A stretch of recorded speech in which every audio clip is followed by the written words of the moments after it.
Hi, everyone. Welcome to the meeting. I think we're giving it just a few minutes to make sure we have all of our committee members here that we're expecting. Did anyone say that they weren't available, Isabel? I know Mickey is unavailable Oh, this okay. evening.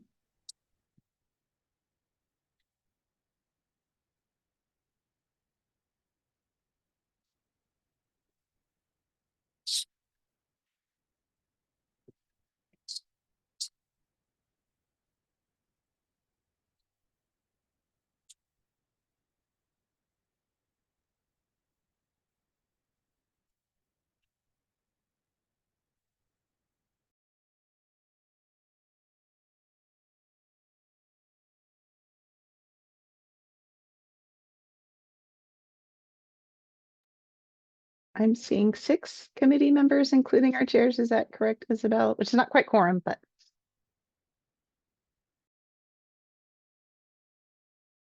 Yes, that's correct.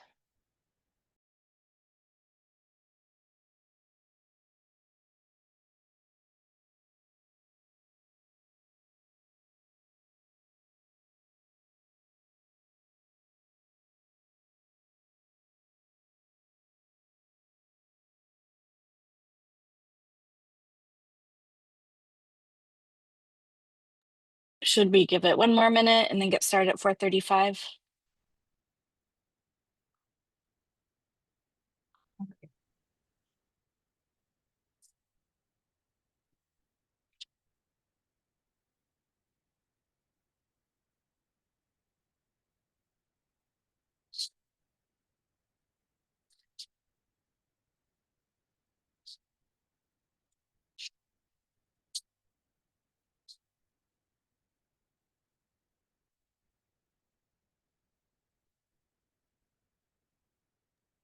So I think with Michelle's cat, we do have quorum. I don't know. Yes. Yes, you can call Fred when you do quorum, Isabel, if you want. I don't know if you'll have much to say. Okay, it's 4:35, so we're going to get started. So welcome everyone to the August Community Engagement and Communications Committee of the Universal Health Plan Governance Board. We'll have Isabel get us started with a quick tech check and roll call. Yes, so for the tech check, here's a little bit of an orientation to your Zoom settings. For I think most people, that menu bar will be at the bottom of your screen. For committee members, you have the ability to unmute or mute yourself or start and stop your video, and that feature is turned off for members of the public. And we do have Spanish interpretation available to everyone during this meeting, and you can access that by selecting the round globe icon labeled interpretation and choosing the language, either English or Spanish, that you prefer to listen and speak in. And I think that's about it, and we can move right into the roll call for today. So starting with that, Michelle Glass. Present. Amy Fellows. Here. Mickey Durning let us know that she will be absent today. Jocelyn Ogden, I don't see Jocelyn. Colin Stackhouse. Present. Juan Pablo Villalobos Garcia. Present. Thank you. Jensina Hawkins. Don't see Jensina. Craig Newton, not seeing Craig. Juana Yesenia Hernandez Solis, not seeing her yet. Grace Hawkhog, not seeing Grace. Max Brown. Here. Jay Brown, not seeing Jay. John Buzzard. Here. Thank you all. And with that, we can go into agenda. Great. Yeah, I think we might have a short and sweet meeting today if we have a few people here. But so our agenda today is we had a question last time about, or first of all, Mimi is our executive director. Dr. McDonald is gonna do a overall board update, and then we had a question last time about the budget process, so she will address that. and then we will ask for any committee member updates and then move into public comment, which it sounds like we don't have much there. So let's get started with the board update, please. Great. Thank you, everyone. Good afternoon. This is Mimi McDonald. I'm the Executive Director of the Universal Health Plan Governance Board. So some board updates. It's been a busy month since we saw you last. One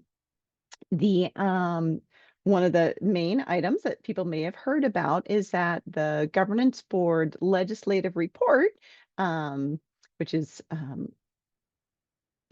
going to be, has a due date to be completed. Instead of by September 15th of 2026, it was moved to December 1st of 2026. The board felt that this would be enable them to have deliver a better product and a better report. So they all had that agreement, which is great. And there is also a new board work group that will be producing the legislative report.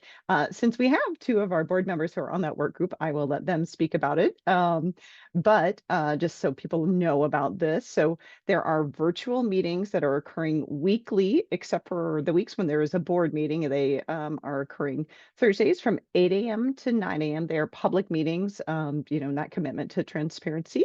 Michelle Glass is the chair. Amy Fellows, Mary Lou Henrich, and Mike Leahy are also on this work group. Because it is a work group of the board, only board members are on it. That doesn't mean that people aren't allowed to join the meeting. Certainly people are encouraged to join the meeting. Written comments are gratefully accepted at this board work group, but because it's a very tight turnaround time, the board or the work group has decided that they will not be taking oral comments during that hour. So I'm going to stop for a second and see if Michelle Glass or Amy Fellows would like to add to that.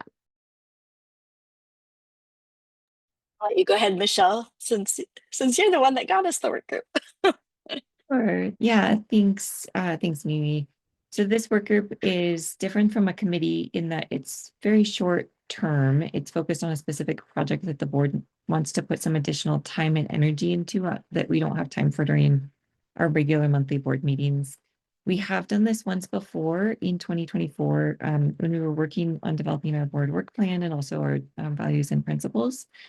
So we're using that same process to make sure that the report that's drafted, now that we lost, well, we didn't lose them, but since we used all of the budget under the contract for our fabulous communications consultant, Wentz Jackson Consulting, the board members wanted to make sure that we had time to edit the document, the final report, to reflect board discussion and also to be aligned with board commitments to plain language and align with the style guide that you all have worked so hard on for many months, as well as the messaging guide that you all helped to finalize that Patty worked on.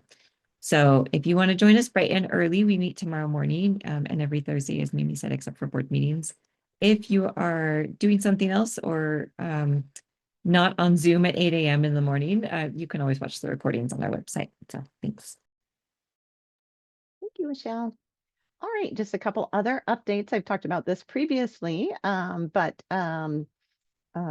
some names have been submitted for new board members to the legislature. They will be voted on the first full week of September. So those names will be revealed as the people who will be coming onto the board. There is also a change a little bit. Michelle Glass has graciously agreed to remain on the board through November to really help. She is committed to seeing through the legislative report. So we're very grateful for that. So because of that, our new board members, we'll have one new person start on December 1st, and the other new person will start on January 1st of 2027. Okay. If there aren't any questions, I'm just going to go on to the next bit. So this was brought up. There was a question about the budgeting process. And what I'm going to speak about just briefly is just about Oregon State Agency budget process. So just writ large, because as you folks probably know, the Universal Health Plan Governance Board fits within the agency of Department of Consumer and Businesses Services, known as DCBS. And they actually provide a tremendous amount of support to us as staff and to the board in general. So the way that Oregon State agency budget processes work, so this, again, people may be aware of this, but the state operates on a 2-year budget cycle.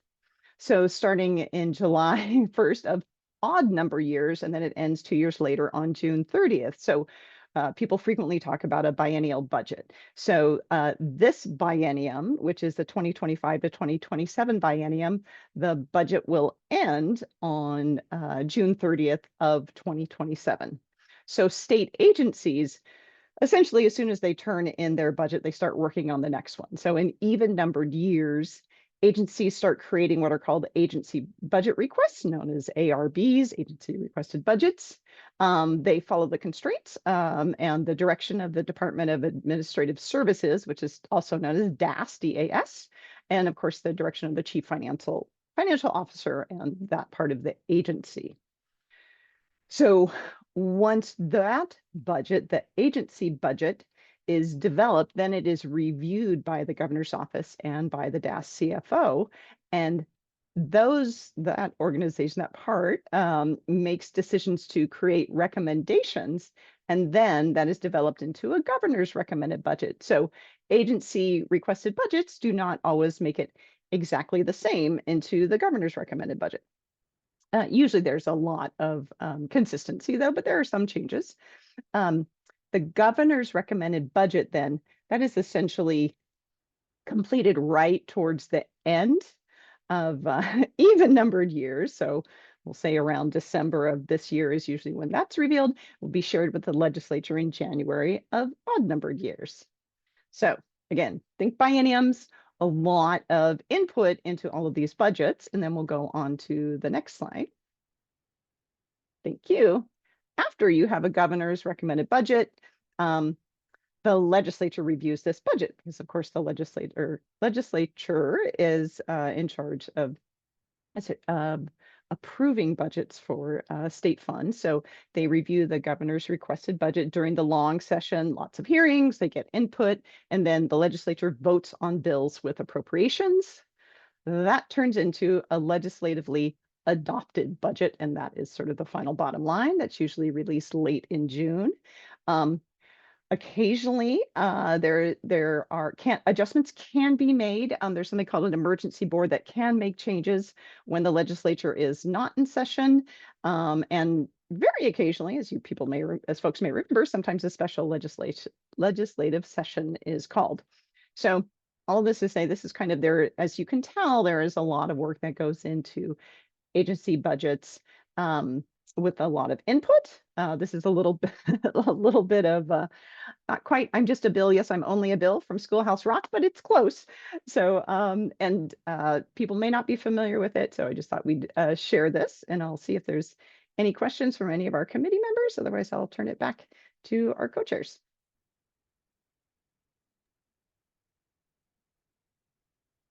Are there any, Colin?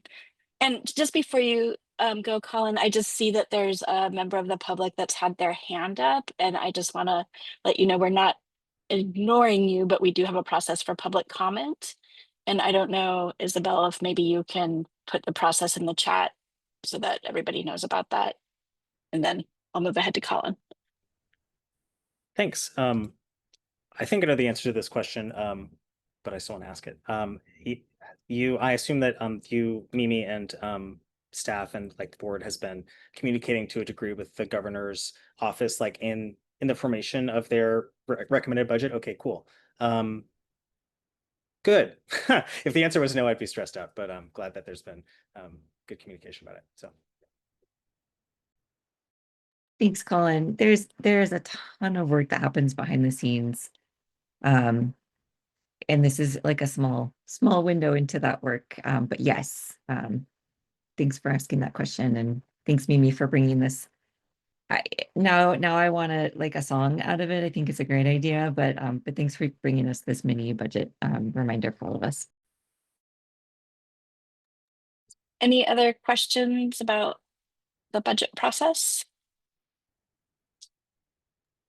I just did, well, I guess I have another, thank you. I did a quick like search online about like when those like maybe those hearings might be. And those, is it true that those become like there's no way to find a scheduled hearing until months from now, right? Is that correct? For the Or- legislative days. Okay.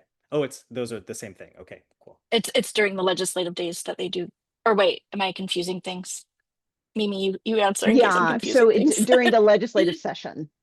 Legislators are sometimes a little bit different, but it's Okay, during the okay. legislative session, yes. Okay, So thanks. that would be for, yes, for the budget that is going to be for the next biennium. That's all happening in 2027. And yes, they've definitely not been scheduled yet. Cool. And I think if there's no other questions from committee members about the budget, the next item is our standing committee member updates, where we hear from you all if you have anything that you want to share with the rest of the committee and the public about related to community engagement and communications. Colin? Yep. So I'm sure everyone on this call knows this, but I work part-time with Healthcare for All Oregon, which is a nonprofit focused on this issue, right? And so it's just wild times. Grateful to be engaged in this way, and so interested in the work that you're all doing. So I said a lot of these things at the governance board meeting last Thursday, but I just wanted to repeat it for this group and for whoever watches the recording in the future.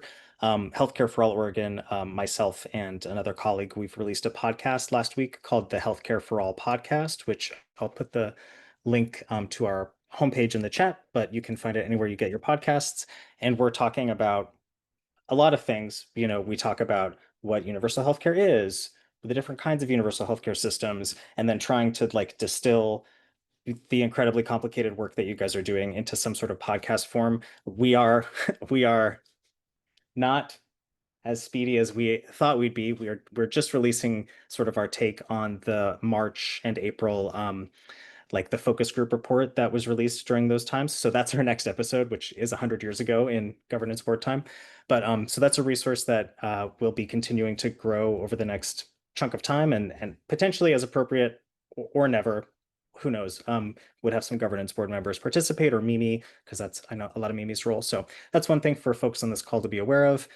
I'd like to sort of share some events that are happening around the state that are related to this work, and more related to, well, related to a lot of things, but Healthcare for All Oregon, we're having our annual garden party, which is like a fundraiser, but we highlight your work, we talk about the work, and that is this Saturday, not this Saturday, it's on Saturday, September 12th at the Portland Peninsula Park Rose Garden. So it's a fundraiser for our nonprofit, but we're highly focused on your work, so a lot of overlap.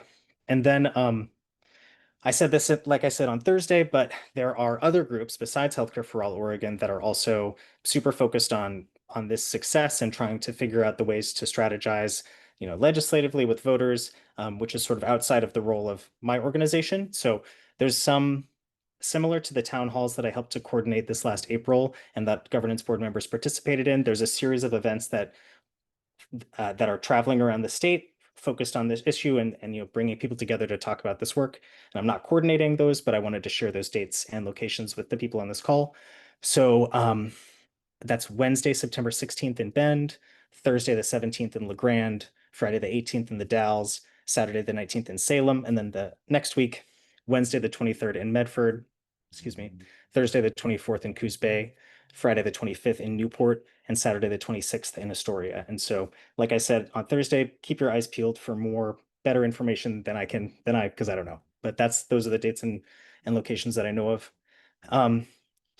Thanks for listening. I wanted to share something, which is just related to the work with most of my job with Healthcare for All Oregon is on our social media, and then I do a bunch of other stuff. But the social media landscape is dark. It's taken a little bit of a turn, in that like I can't say exactly why these things are happening, but it seems like a lot of the content is being sort of directed towards people who are very opposed to this idea. And so really have seen an uptick in negative comments on our pages in the last couple months. So just, for your situational awareness, good for you to know. And sort of in conjunction with that, like I'm a queer person, I live in Portland. I filmed a bunch of footage with our organization at the Portland Pride, and similarly kind of negative comments about the kind of people that are featured in our videos. And so, just I want to talk about or acknowledge the limitations to just the limitations that are currently existing on our social media channels and like the ways that that this issue is being projected out into the world. So thanks so much for listening. That's it. Thank you, Colin. Appreciate that. And sorry to hear about if there's, personal or group attacks. Um, John, you have your hand up. Yes, so it's kind of a change of subject, and I hope that hopefully this share is more of a question, really, have to admit. But since our last meeting, I'd read a little bit of the media reports about the Finance Committee, and you guys please correct me if I've got this characterizing it wrong, but I'd read that the Finance Committee didn't come to consensus, and that may be, or that may be why Michelle, you and Amy are like stepping in to kind of like pick up the baton and carry it forward on the report now due in December. And so, as I understand it, and again, the media report that I read could have gotten this wrong, or I might be describing it inaccurately, but that it was somewhere around some lack of consensus around some of the financial assumptions. And so, just from the standpoint of, and I don't know if it sounds like, unfortunately, a lot of what you were sharing, Colleen, had to do with kind of more personal attacks and not so much around the technicalities of plan development. But I just wondered if you, just in this, from the spirit of sort of communication themes that we might want to be aware of, or that maybe we could contribute something to the conversation, if there are some developments on the finance front and plan design front that we could help anticipate or respond to in terms of concerns about financial viability, things like that. Like, is there something that you could share with the group that would be okay to share amongst us, I guess? Yeah, thanks, John. Thanks for raising that. And I think this is something that we've talked about here a lot, is that, our work flew under the radar for a couple of years, but because we're nearing our report deadline to the legislature, media outlets are starting to cover pretty much, they're attending pretty much every meeting, and we're getting much more regular coverage. And I think that as that happens, that could be, Colin, why you're hearing from more folks in other parts of the state. What you're describing is very familiar for the Southern Oregon community and media, social media landscape. And also, here in Central Oregon in Lafayette, where I'm at. And I know that these media markets are carrying stories about the Universal Health Plan right now. And just kind of, it's upticked in the last like 4 weeks or so. So sorry. But I think that's partly perhaps what you're starting to see is people are Googling it. I probably just dated myself by saying Googling. Okay, but anyway, I'm an elder millennial. What can you do? So yes, John, and it is true that there was not consensus on the Finance and Revenue Committee. I don't think that that's shocking or necessarily a problem. This is groundbreaking work. It's the first time this has been done. It's the first time we've gotten this far. And the Finance and Revenue Committee did incredible work over 2 years. And I think that they honestly accomplished as much as anyone could under the time constraints and with the resources that they had. They also had consultants who are, third-party independent professionals, experts in what they do. And you have to start somewhere. And I think what we found was, as they started with the data that was available, we found more limitations or additional questions and analysis that was needed. And some members of the committee were really focused on that and wanted to keep meeting as a committee, but we didn't have unlimited time and resources and staff capacity to do that. And we didn't have unlimited budget in our consultants' budgets to, basically do an entire new scope of work. But those recommendations for the next steps of analysis that's needed are going to be in the board's report. So I think it's being a little bit sensationalized, maybe misrepresented in some of the media articles. This isn't new. This has been something the board's been discussing for months. So I want to kind of reassure a little bit that I think this is like the normal process. The second thing I'll say is, yes, this is certainly Amy and I and the other members of the work group, Mary Lou and Mike, are not trying to redo the work of the Finance and Revenue Committee. I'm not qualified to do that work, and we don't have the time or resources, just like the Finance and Revenue Committee didn't. But what we are trying to do is exactly what I think you're pointing to, which is be very careful, very thoughtful, leverage all of the work and everything that we co-developed as a committee and with Patty Wentz to frame our work as carefully, as honestly as possible, so that it's transparent, so that we lead with the important headlines, and it's represented in a way that really reflects a board that in some ways does have different ideas in some ways about, what we should be doing right now or what the work that has been done to date means. And so not glossing over that, but also saying, hey, this plan still costs less than what we're spending right now. This plan still delivers more coverage and better health outcomes. I think that the analysis that we've done so far shows that it is viable. And that's really exciting and that's really important. And we don't want to lose that. So that's the goal of the work group, is to, in this moment of political polarization, media sensationalism, also reporters that don't necessarily have the time, they're not full-time investigative reporters anymore, they don't have the time to actually watch our full meeting or read the full reports. We've had them publish inaccuracies that had to be corrected. So we want to make it as easy as possible for this work to be represented as accurately as possible in a way that really supports the next phase of the work being funded and supported by the legislature and the public, and people really understanding what we did and did not do, what it does mean for Oregon and for all of us. And so it's really about framing and messaging in plain language. So and if you don't mind, Michelle, just a quick follow-up. I did want to let you know that the place I came across it was Willamette Week, which I think is out of Portland, and so it seemed sort of pretty, fair all around. So that was my impression of it. But the other thing, just out of context and at the risk of I've tried to kind of like not pester you guys. I've been thinking about maybe just like I've been reflecting a little bit more on some notes from a prior meeting, and everyone else that's here that was present for that meeting will remember, I think it was maybe 2 or 3 meetings ago, you all shared some really helpful, interesting information. I think it was from either from the finance committee or plan design, where you shared some of those finances, and it just occurred to me that some of that could be cherry picked or mischaracterized. And I could see the potential for like someone to come down against or be negative on the proposal, whatever proposals emerge, just based on some ways that you could selectively look at that. So I don't know if it's helpful or not. I'd love to just I have some notes I've compiled. Would it be okay to just email you all? I've tried not to pester you all with stuff like that. Would that be okay? Just individually to email you something?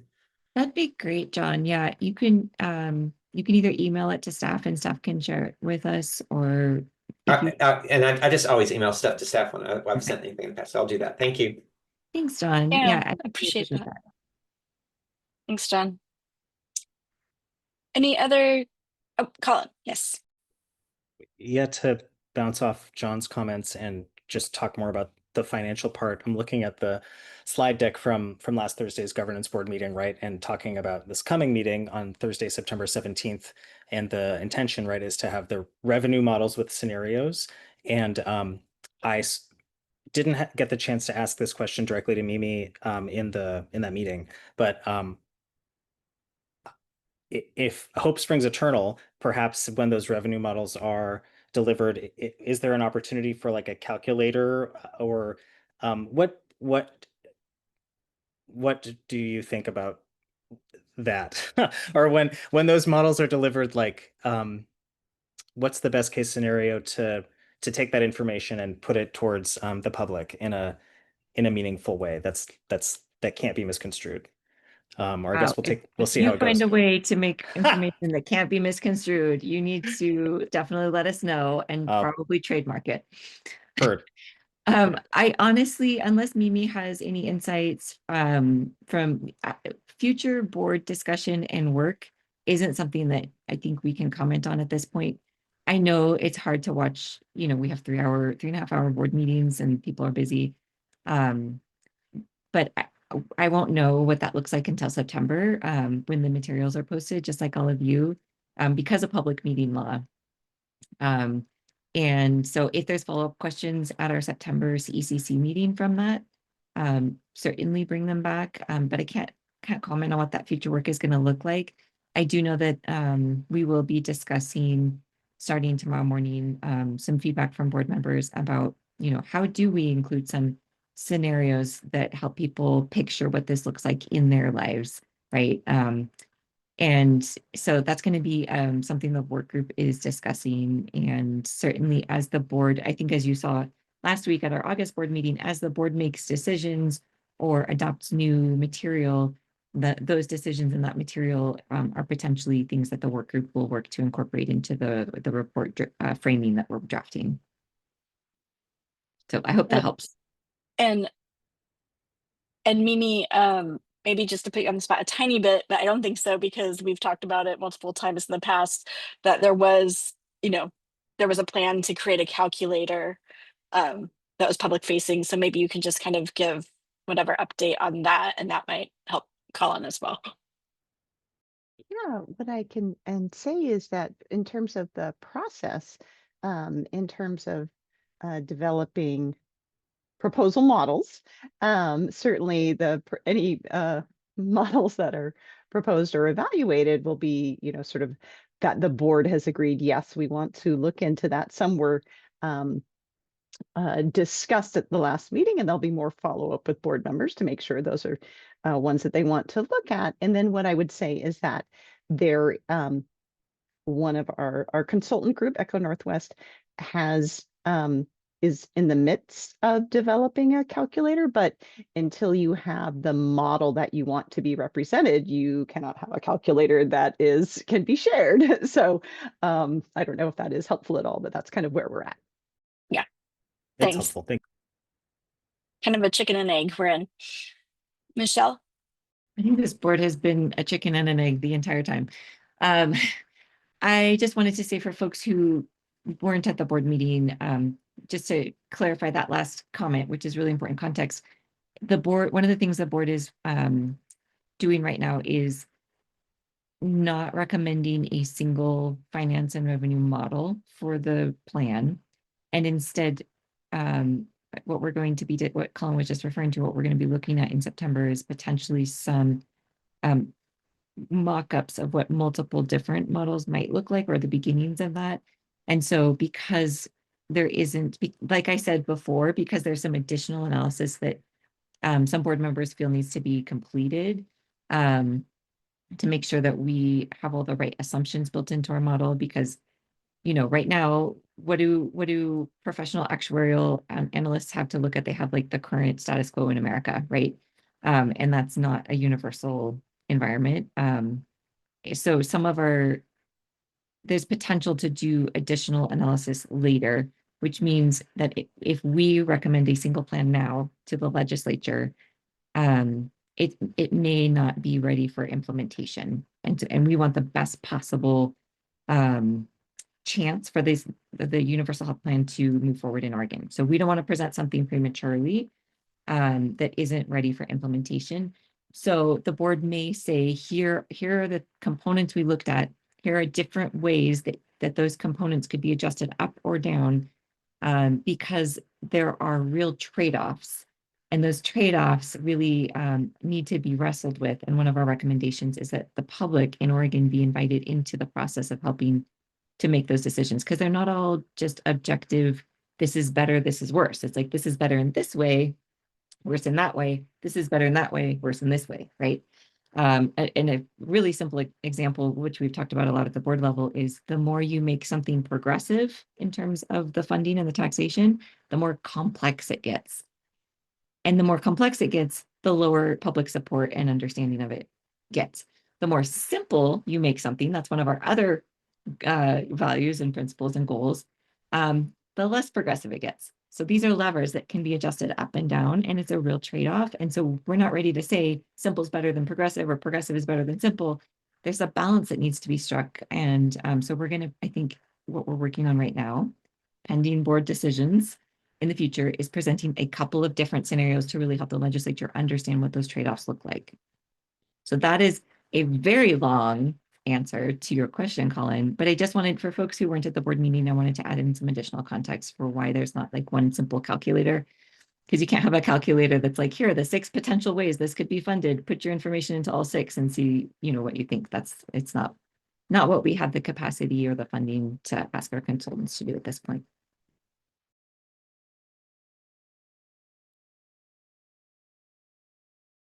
Any other questions, comments, committee member updates?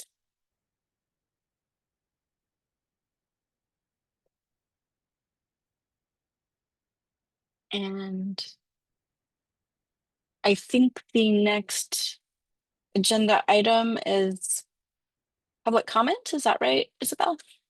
Yes, that is. And I do have one person that reached out Okay. that had some technical difficulties with the website and would like to comment. Okay, great. Great. So as sort of is our standard practice, people can sign up to submit written public comment at any time. The cutoff is 72 hours in advance of the meeting, so we have time to prepare it. And for oral public comment, like we're about to do now, the cutoff is 24 hours in advance of the meeting. Typically, people can sign up via the designated webpage on our website, but that webpage is having some issues right now, so we are having signups via our email, and I put that email in the chat earlier. I can put it in again. And so without further ado, we will get into our public comment today. Charlotte, I've got you signed up, and you will have 5 minutes to share your comment. And yeah, the timer should be up on the screen now, and you should be able to unmute and share whenever you're ready. Okay, I won't need 5 minutes. I just want to say that there are a few other people like myself who've tried, we have attended many of your committee meetings, and all the other people involved that I know join me in thanking you, because this is so complex and challenging. And in addition to appreciating all the effort and thoughts that have gone into all this, I'm really hoping that a very concrete plan of public input into some of the decisions, like Michelle was talking about a couple minutes ago, is, I feel, going to make or break this happening, based on being involved with the ballot measure in 2002, people being confused, I think was a big factor, being confused about the money, the taxes and stuff, even though the ballot measure tried to be very clear. And the success of the Oregon Health Plan, when that was being developed, there were 2 series of town halls all over the state. And I think that had a great deal to do with its success. So I'm just re-emphasizing what you all have planned and encouraging you to stay with that plan. Thank you.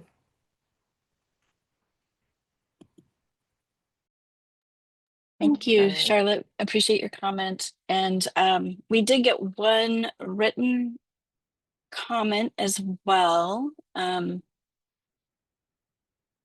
Michelle, were you going to do it like a real quick recap of it, or? Sure. Yeah, we also got written comment from Murray Sampson that is on our website with the meeting materials. It was a very nice written letter, so I'm going to summarize it, but it's there if folks want to read it in its completion. So Murray was expressing support for the plan and gratitude for all of you that are involved, and was saying that in their view, this isn't something that we can just wait for the federal government to do, that they feel strongly that states need to lead on universal health care. They also shared that they were a member of a high earning household where they had multiple people working and earning income, and that they felt strongly that the funding needed to be progressive. It needed to be higher taxes on households like theirs and lower taxes on other households, like someone that they know who just lives on Social Security, that they think should pay a lot less into the plan. And they also expressed how frustrating it is for them to be constantly fighting with their health insurance to try to make it work so that they can get basic access to healthcare, and that they really hope that we can implement this in Oregon so that everyone can have high quality healthcare without fighting with health insurance companies all the time. So really appreciate that that public comment. That was helpful. This speaks directly to some kind of ongoing discussions at the board level. So it's so helpful to have really specific feedback on the finance and revenue pieces specifically. So appreciate that. Thanks. And so just another reminder, since we have the time, that we have this time set aside for public comment from 5 to 6 at our community engagement and communications meetings. You do get 5 minutes if you want to give public comment here. I'm saying this not just for the people here, but for the recording if people watch it later. And you can also give public comment at our board meeting, the third Thursday. You can give public comment about any agenda item that we're voting on at the beginning of the meeting, or general public comment at the end of the meeting. You only get 2 minutes at the board meeting just because we have so much we need to get through during that time. But we wanted to make sure that we have this time available both for folks to have a little bit more time if they want to go into more detail, and so that it's at a time that hopefully folks who have daytime work can possibly get here to give us comment. Did I miss anything, Michelle? And a reminder that you need to sign up for public comment 24 hours before the meeting. And written comment, signups and written comment currently go to the email address that Isabel has put in the chat, which is uhpgb.info@dcbs.oregon.gov. So I think our next item is really just reflections on today. That's about agenda items for our next meeting in September. We will, of course, bring you updates from the board, from the other committees. Mimi,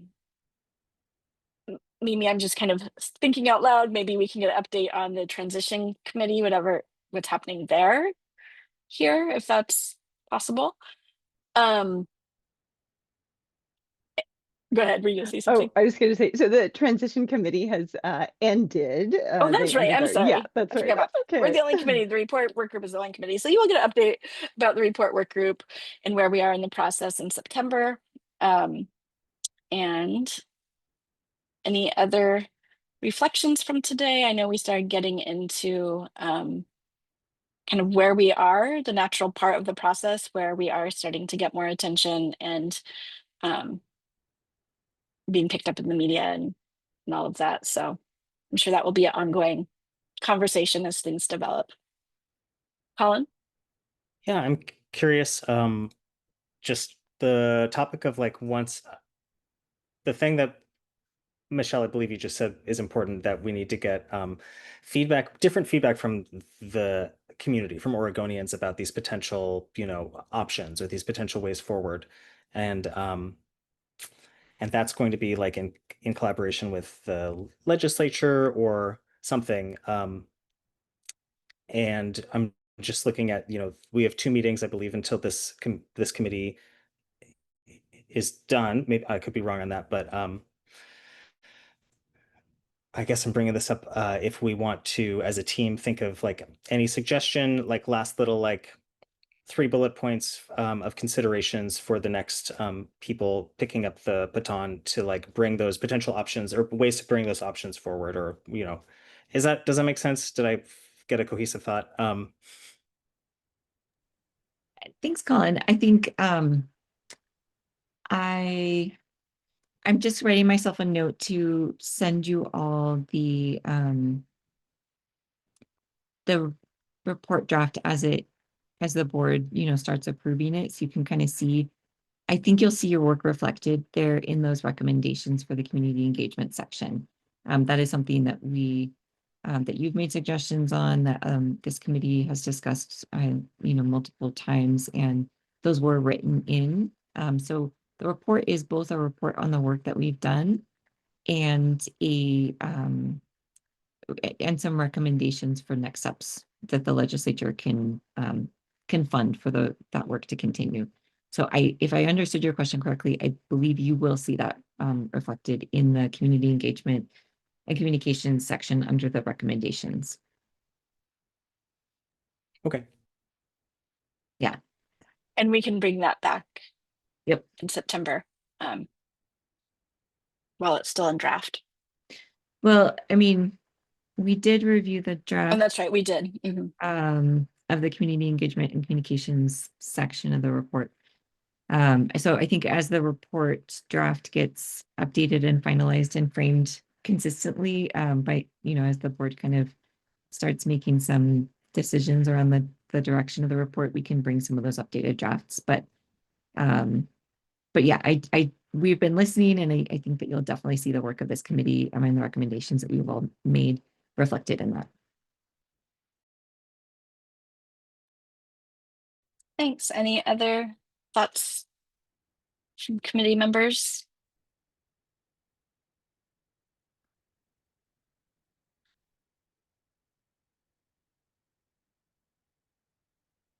Yes, Michelle. I just wanted to thank members of the public for coming and giving public comment and for writing in. To me, that's the most important part of these meetings, is to create an opportunity outside of work hours to hear from the public. So if you're out there listening to this recording in the future, I hope that you'll email the board and sign up and share your thoughts with us, and or write us some comment. It's something that I'm reflecting on a lot as we write this report, all the comment that we've received over the past few years and all of the ways that it's shaped the decisions and the votes and the change of direction of the board. So, your voices really matter, and I appreciate it. And I just hope that you'll join us in September and either write or come to the meeting and give us some public comment. So thanks so much.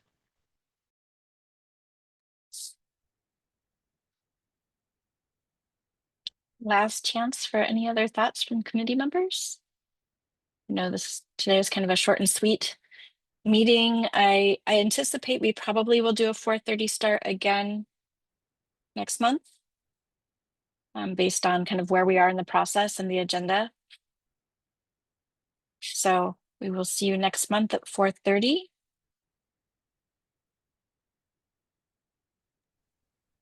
Sorry, Amy. Michelle? That's okay. Today. I'm actually wondering, since the majority of this meeting is public comment, which we reserve 5 to 6 p.m. for, I wonder if there's any opposition to starting at 4:30, doing our committee business, and then going to whatever public comment is signed up, but not having the end time be 6:30 anymore. I don't think we are going to need to go to 6:30. So my proposal would be that we hold, maybe post it for 4:30 to 6. And then that should give us time for our few kind of housekeeping and standing agenda items and the public comment. Does anyone have an opposition to that idea? Just so that we're not all holding time on our calendars, staff isn't holding time on their calendars that we don't actually, I don't think, need at this point. Makes sense to me.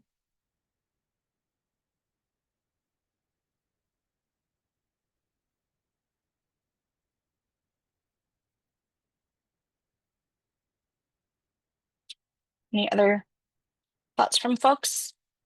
So going forward, a 4:30 to 6 timeframe. And of course, if only one person signs up like today, we're not going to hold you here till 6. So I think if there's no other comments, we're ready to adjourn for today. And tell your friends that we're here and we have this hour if they want to give public comment. And your colleagues. Thank you, everyone. Thank you. Thanks, y'all. Bye. Have a good night.